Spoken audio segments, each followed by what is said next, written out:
et qu'ils s'en retournèrent. L'enfant Jésus resta à Jérusalem. Son père et sa mère ne s'en aperçurent pas. Croyant qu'il était avec leurs compagnons de voyage, ils firent une journée de chemin et le cherchèrent parmi leurs parents et leurs connaissances. Mais ne l'ayant pas trouvé, ils retournèrent à Jérusalem pour le chercher.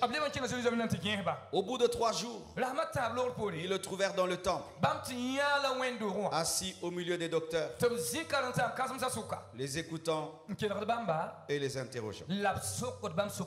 Ils sont allés avec Jésus, mais ils sont revenus sans lui, sans se rendre compte que ça faisait 1 jour qui n'était plus là. Et ils supposaient, Marie et Joseph, supposaient qu'il était avec leurs compagnons. Et lorsqu'ils se rendent compte qu'il n'est pas là, ils l'ont perdu pendant 1 jour. Mais pour le retrouver, ils ont fait 3 jours. Des fois, nous sommes comme Marie et Joseph. Tu es venu avec Jésus à l'église, dans le ministère. Mais plus les années passent dans le ministère, les occupations, les responsabilités, tu le perds en chemin. Et tu supposes qu'il est dans la chorale. Parce que quand la chorale chante, tu sens la présence de Dieu.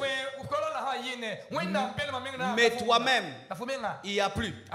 Tu supposes qu'il est dans le modérateur qui te présente. Pourquoi? Ils ont perdu Jésus. Il y avait beaucoup de choses dans le temple. Il y avait beaucoup de mouvements sur le chemin. Et n'ont pas compris que leur essentiel n'était plus. Homme de Dieu, j'ai vu des hommes de Dieu. Il s'est converti, un vrai enfant de Dieu. Plus il entre dans le ministère, il devient jaloux. Une jalousie qu'il n'avait même pas dans le monde. Il a ça maintenant dans les choses de Dieu. Et la jalousie de quoi? Qui prêche mieux, qui fait plus de miracles, qui a la plus grande église, qui a construit mieux que les autres, d'autres même, qui a la plus belle femme. Des bêtises.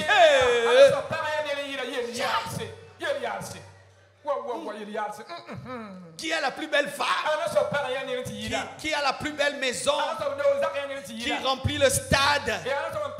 Mais quand tu t'étais converti, c'était Jésus. Maintenant c'est quoi? C'est dépasser quelqu'un, c'est prouver à quelqu'un, c'est montrer à quelqu'un.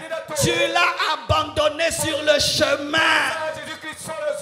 Mais tu supposes qu'il est avec tes compagnons. Regarde bien. Est-ce que Jésus est toujours au centre de ta vie?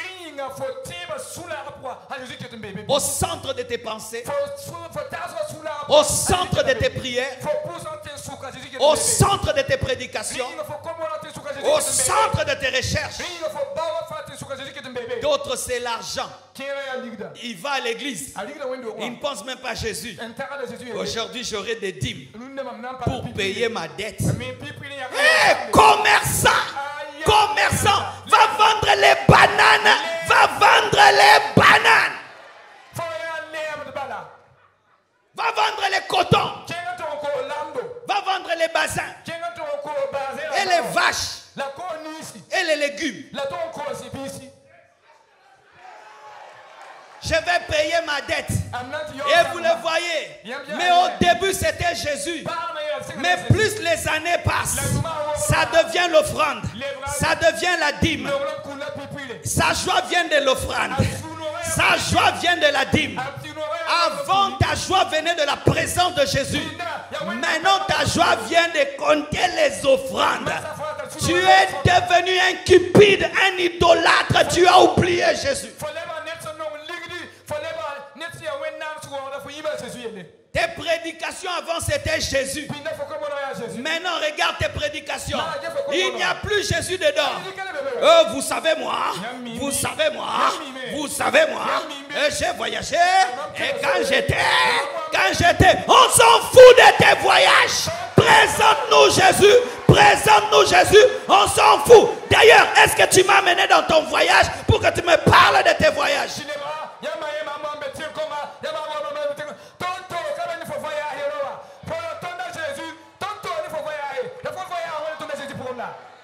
Donne-moi la main, hein? Qu'est-ce qui préoccupe tes pensées, homme de Dieu? Qu'est-ce qui te donne le carburant de continuer à servir Dieu? C'est ta propre gloire. Que tu deviennes l'homme de Dieu le plus grand de Ouagadougou. C'est pourquoi quand on ne t'appelle pas le grand, tu es blessé.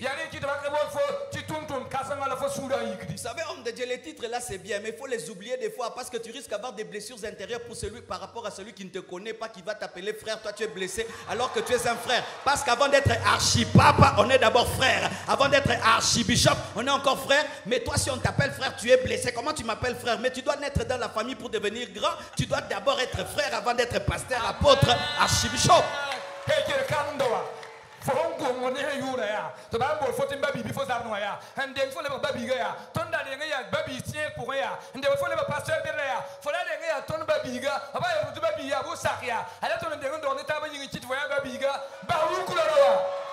Acclamons l'interprète. Je n'ai pas compris, mais j'ai confiance. Ah oui, avec le temps. Avec le temps, l'œuvre de Dieu tue. Le ministère. J'ai vu des gens, quand ils n'avaient pas le ministère, c'était des bons frères. Une fois qu'on l'appelait homme de Dieu, ministre de Dieu. Si on ne porte pas son sac, c'est un péché.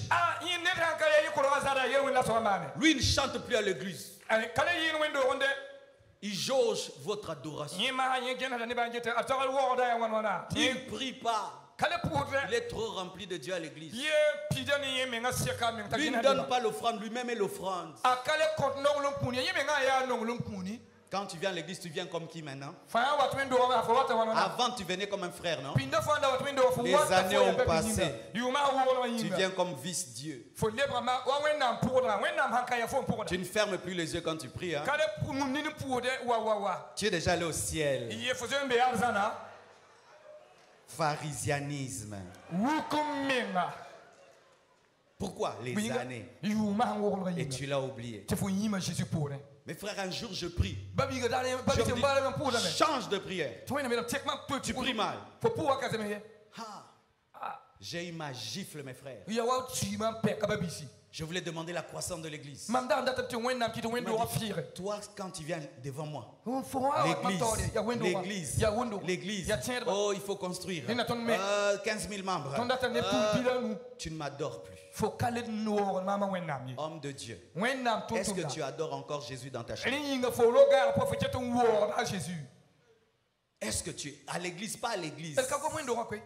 Toi-même, 1 heure, tu adores Jésus. Tu vas voir que tu demandes la parole. Tu demandes l'onction. Tu demandes les miracles. Tu demandes la croissance. Mais tu ne l'adores plus. En chemin, tu l'as oublié. Il m'a dit adore-moi.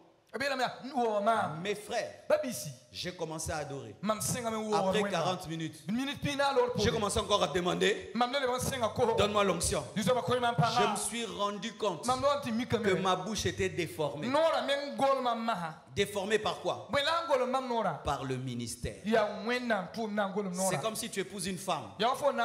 Tu l'épouses pour toi. Elle ne fait que suer la maison. Elle ne fait que laver les enfants. Est-ce que tu seras heureux? C'est ce que nous devenons hommes de Dieu. Avec le temps, l'œuvre de Dieu prend la place de Dieu. Alors que Jésus-Christ voulait Marthe à côté, à ses pieds. Marthe était à la cuisine, en train de préparer. Préparer pour qui? Pour Jésus. En train de se brûler pour Jésus. Et puis elle dit à Jésus, Jésus, ça ne te dérange pas que Marie me laisse faire seul le travail? Et Jésus lui dit, Marthe, Marthe, tu t'inquiètes pour beaucoup de choses. Tu t'inquiètes pour beaucoup de choses. Mais Marie a compris la bonne part qui ne lui sera pas enlevée. L'adoration, l'intimité, l'amour. Homme de Dieu, avant de prêcher, sois un adorateur.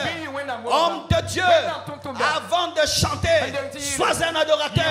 Homme de Dieu, avant de diriger les autres, sois dirigé par Jésus. Pourquoi tu peux tomber dans l'idolâtrie?